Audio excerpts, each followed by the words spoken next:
पंढरपूरमध्ये येत असताना रस्त्याने देखील वारकऱ्यांची मांदियाळी दिसत होती।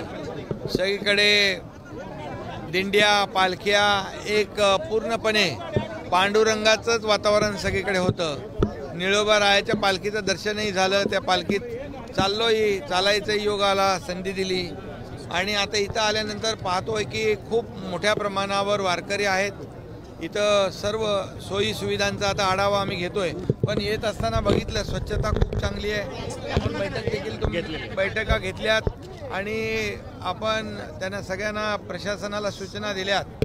त्या सूचनेप्रमाणे गेल्या वर्षीपेक्षा ही सगळी यंत्रणा जी आहे दुप्पट केलेली आहे। आपण स्वच्छतेसाठी दुप्पट केली आहे, मोबाईल टॉयलेट दुप्पट केलेले आहेत, स्नानगृह आपण केलेले आहेत। त्याचबरोबर दर्शन रांगेमध्ये देखील आता मी जाणार आहे, तिकडची व्यवस्था मी पाहतोय आणि पाण्याचं आपण पाहिलं आता वाटप केलं। पाणी बिस्लेरी पाणी, एक ज्यूस त्यांना मँगो ज्यूस 15 लाख वारकऱ्यांना सर्वांना या ठिकाणी होईल।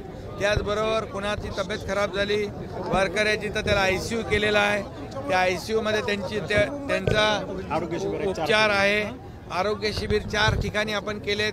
दरवर्षी तानाजीरावांचं आरोग्य विभाग त्या ठिकाणी खूप मोठ्या प्रमाणावर हे करतं आणि यामध्ये सगळेच म्हणजे आता आरोग्य विभाग, ग्रामविकास आणि संपूर्ण प्रशासन यामध्ये पूर्णपणे रस्त्यांची डागडुजी त्यालाही पैसे सरकारच्या वतीने दिले आणि इथं कुठेही यावर्षी कुठेही काही कमतरता होऊ नये, वारकरी आपलं जे आहेत त्यांची गैरसोय होऊ नये याची पूर्ण काळजी यावर्षी आपण घेतलेली आहे।